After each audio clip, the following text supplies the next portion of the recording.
Kabaw mo, unsay problema sa ato ang mga mag-uuma karon? Kani ang nagdaghang supply sa repolyo o lain-laing mga vegetables in which when the magkadaghan ang supply, magkabarato pod ang palaliton. Okay?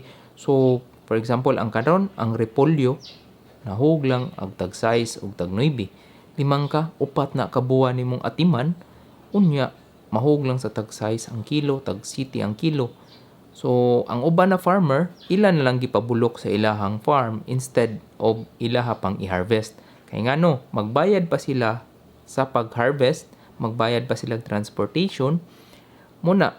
So, everything adto gyud na sa bayro nun. So, gamay na lang ang kita or usahay gani maalkansi pa. So, mas maayo kaning atong mga farmers atong i-educate sa more technical or ato ang silang ipa-improve. Ato silang suportahan sa pagpalit sa mga local na mga vegetables na atong ginasupply. Kusog atong supply dire sa Dalaget or sa South Cebu, ang repolyo, pechay, carrots, beans, o kanang sili espada or sili atsal na apod. So, naapod na siya sayote. So, daghan kay tang produkto na lokal. Hinaot, ma-maximize ni nato. So, usa na siya akong panawagan na atong suportahan ang atoang mga farmers kay dili pod lalim.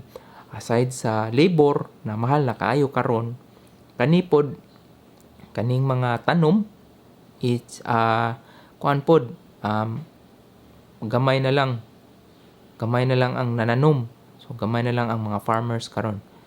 So, mao na ang kaning abono pod, grabe kay ta ka-dependent sa abono. Fertilizers na mahal kuno kayo karon ang sako. Kanagong pagtubo nimo sa repolyo, sinako ang imong kinahanglan nga abono para lang mutabo, dako siya inana, mopuso siya dako kayo. So, mo na to ang kailangan mamatikdan na dapat atong suportahan ni atong local farmers kay unsaon na lang tong mga kapital nga giutang unya pag-abot sa tingbaligya na may alkansi pa, so wala na sila ikabangon. Okay, so daghan jud kay tang mga ingonana na mga sitwasyon sa farmer, no.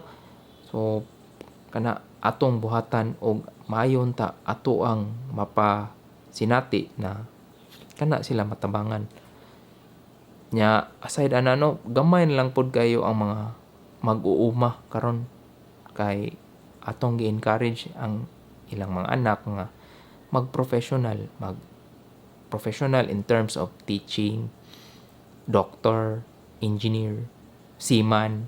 So kana sila. So wala na kayo'y natagad sa bukid in which kung atong balikon sa atong historical, mas maayo ang mga Pinoy mananom kay ang atoang yuta daghan kayong nagamit karon.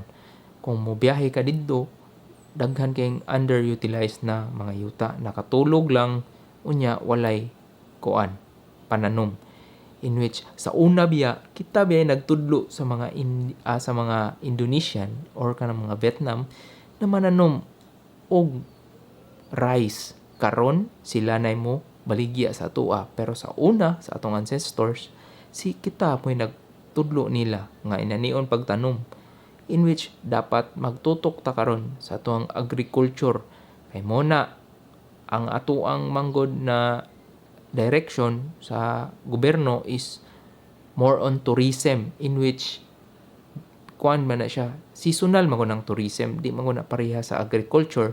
Seasonal ang agriculture pero mo man ay basic needs sa mga tao. Saon man na nimong tourism na kung way ikagasto ang mga ang tao na magsuroy-suroy, arita sa mas unahon man nila ang mga pagkaon, di ba? Mga rice, kana basic yun na siya. Pero karon murang napabayaan jud nato ang ato ang agriculture kay mo lagi na derive ang atong attention. So muna karon daghan na kayong namuyo diri sa syudad, unya nagtuo sila nga ang kinabuhi sa syudad maayo, in which ang katusong mga taga-Sugboanon na napuyo sa syudad ganahan pong mubalik sa bukid tungod sa mga stress na apil. Labi na karon na daghan kayo ang nawad-an og trabaho tungod aning mga artificial intelligence na daghan na kayong pwedeng mapuli sa computer na mga pantrabaho, in which kanang farming di gyud na siya mapulihan sa computer kay basic human needs na siya. Kanang farming manggod mura kag nagprint og kwarta ana kay magtanom ka gamay ra imuhang puhunan, pero ang return ana, ang emotional return dako kayo. Di lang na palipay sa imong kaugalingon, mabusog pa ka, imong pamilya mabusog, mapakaon. Okay, then mobalik na tanan. Say kay gi-lockdown man nato ang kanang pag-uuma is hard labor. Tinuod hard labor na siya.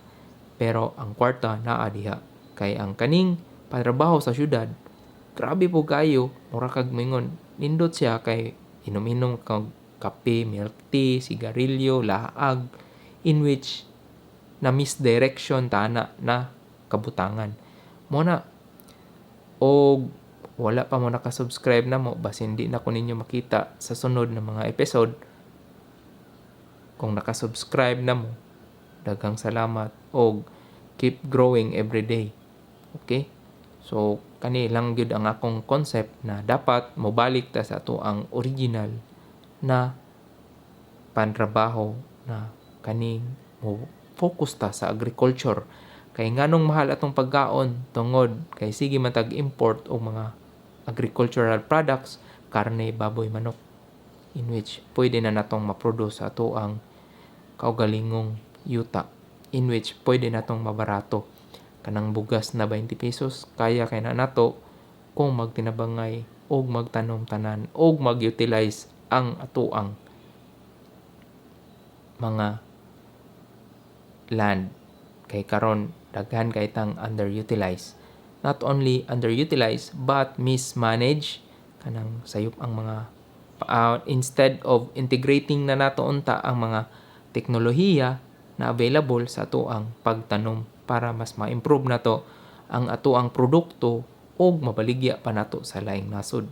Inana kailangan.